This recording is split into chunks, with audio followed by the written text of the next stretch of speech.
Olá pessoal, tudo bem? Começamos agora o segundo livro da Bíblia, o livro de Êxodo. A primeira leitura será do capítulo 1 ao capítulo 4. Se de alguma forma essa leitura te ajudar, deixa aí os comentários. Se a leitura do livro de Gênesis de alguma forma te ajudou, deixa também um comentário. É muito legal a gente saber como tem te ajudado essas leituras e que esses vídeos de alguma forma têm te auxiliado no seu propósito também, porque é esse o nosso objetivo. Que você consiga seguir firme esse propósito de ler a Bíblia todo ano, vai passar de qualquer forma. Eu tenho certeza que lendo a palavra de Deus, esse ano será muito melhor para você, né? Cada dia um fortalecimento, um avivamento, a nossa fé vai sendo alimentada pela palavra de Deus, porque é isso que a palavra de Deus faz pela nossa vida. E a gente começa lendo o livro de Êxodo, vendo como o mal trabalha, né? Como o diabo cria as suas armadilhas e as suas ciladas. E Faraó disse assim, um faraó que se levantou e não conhecia José, diz assim, capítulo 1, versículo 9, o qual disse a seu povo, caso esse faraó, né? Eis que o povo dos filhos de Israel é muito e mais poderoso do que nós.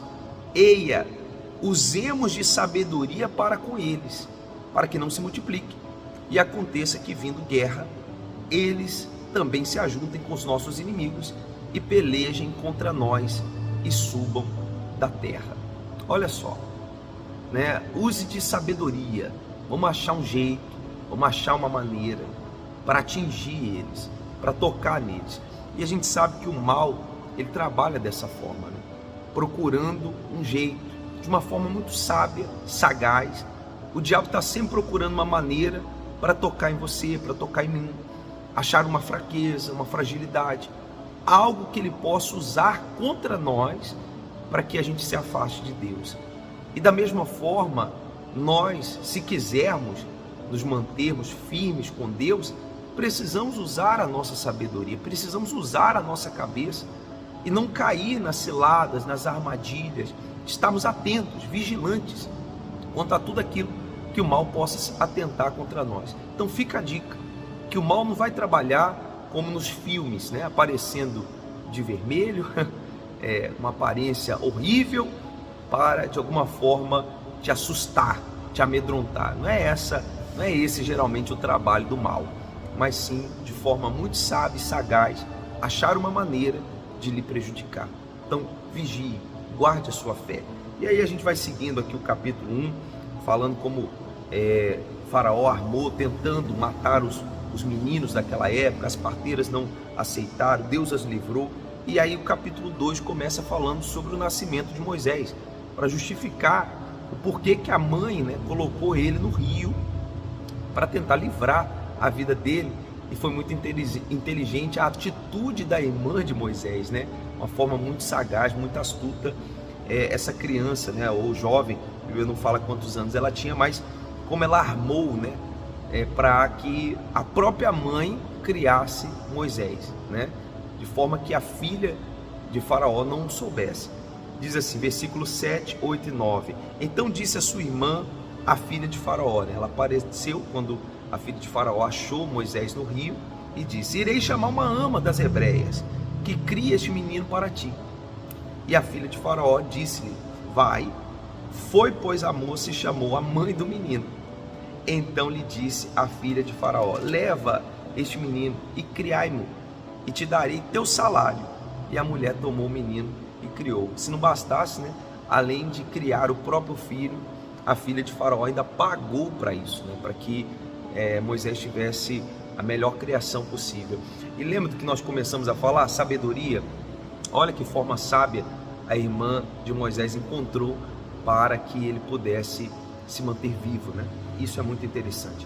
E claro, lá no versículo 12, ainda antes de nós acabarmos 12, ainda tem mais alguns versículos interessantes aqui, que diz assim, e olhou a um e a outro lado, e vendo que não havia ninguém, matou ao egípcio e o escondeu na areia.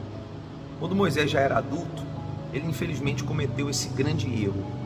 E assim como muitas pessoas, né, que cometem erros, pecados, ele achou que ninguém teria visto, escondeu.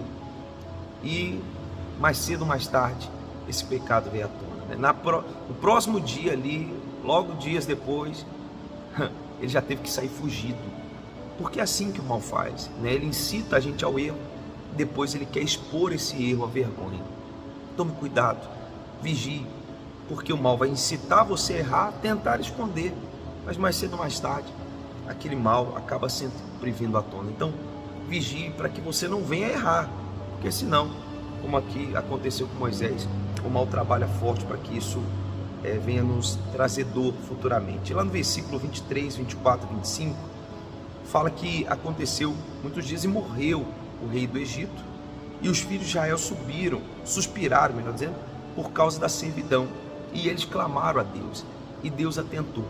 Eu estava pensando, né, que tudo acontece na hora certa. Deus permitiu a morte daquele rei que prejudicava eles, né, daquele faraó. Eles, naquele momento, invocaram a Deus, e a Bíblia fala que Deus se lembrou deles. Na verdade, Deus não se esquece de ninguém, mas Deus precisava daquele momento e de situações favoráveis, né? Precisava encontrar alguém que pudesse ser um libertador. E por mais que aquela atitude de Moisés tinha sido errada, mas ali já nascia alguém com uma disposição, né? uma força necessária para reagir diante das injustiças. Ele reagiu de forma errada, claro, mas ele deixava claro ali que ele não aceitava mais a injustiça da servidão, mesmo ele tendo todos os privilégios, né? Porque ele estava na posição de filho da filha de Faraó. Então Deus usou aquela situação para levantar ali Moisés. E aí lá no capítulo 3, diz aqui uma coisa muito forte no versículo 6, disse mais: eu sou o Deus de teu pai, o Deus de Abraão, o Deus de Isaac e o Deus de Jacó. Moisés encobriu o rosto porque temeu olhar para Deus. Imagine o próprio Deus aparecendo para você. Mais à frente, Moisés pergunta o nome de Deus e Deus responde para ele assim: eu sou o que sou. Porque Deus, ele não precisa se apresentar, ele não precisa mostrar o rosto para nós, né? Ele não precisa de uma imagem. Deus é Deus, e ele só precisa que você creia nele. Ele só precisava que Moisés cresce nele, e quando nós cremos, ele está livre para agir na nossa vida, que foi o que ele fez através de Moisés, né? E aí, seguindo aqui mais à frente, lá no versículo 21 e 22, Deus já promete. Eu só ressaltei aqui e quero alertar você, depois você lê com atenção, que Deus já promete, né, como o povo vai sair da terra e não de mãos vazias, porque a obra de Deus, ela é perfeita e jamais ele desampara o seu povo, aqueles que creem nele. Então Deus já fala tudo que iria acontecer com Moisés, como ele iria libertar, como seria difícil, como ele iria tirar a vida dos primogênitos do Egito, enfim, e como tudo isso iria acontecer. E lá no capítulo 4, eu reservei aqui os versículos 10 e 11, porque também é muito forte. Diz assim, então disse Moisés ao Senhor: meu Senhor, uma lamentação, né? Eu não sou homem eloquente nem de ontem nem de anteontem, nem ainda desde que tens falado ao teu servo. Ainda desde que tens falado ao teu servo, porque sou pesado de boca e pesado de língua. E disse-lhe o Senhor: quem fez a boca do homem? Ou quem fez o mudo ou o surdo, ou o que vê ou o cego? Não sou eu, Senhor? Vai, pois, agora, e eu serei com a tua boca, e te ensinarei o que hás de falar. A nossa humanidade sempre nos atrapalhando, né? A gente sempre comparando as nossas fragilidades, as nossas fraquezas a Deus, e como se Deus errasse, como se Deus não soubesse quem nós somos. Às vezes a gente perde a noção, né, da grandiosidade de Deus e de quem Deus realmente é. Deus, ele sabe de todas as coisas, sabe das suas fraquezas, sabe das suas fragilidades. A única coisa que ele precisa é que você, que eu, venhamos verdadeiramente depender dele.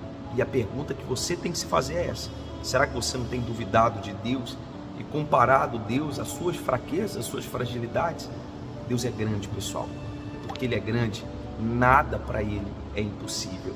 E lá no finalzinho, né, a Bíblia fala que o povo de Israel viu sinais através de Moisés e de Arão, e eles se inclinaram e adoraram e acreditaram, e ali começou uma jornada de libertação muito forte. A gente vai falar mais sobre isso nos próximos capítulos. Se de alguma forma essas mensagens têm te ajudado, compartilhe, faça com que ela chegue a mais pessoas e vamos divulgar a palavra de Deus. Que Deus te ilumine e até o nosso próximo vídeo.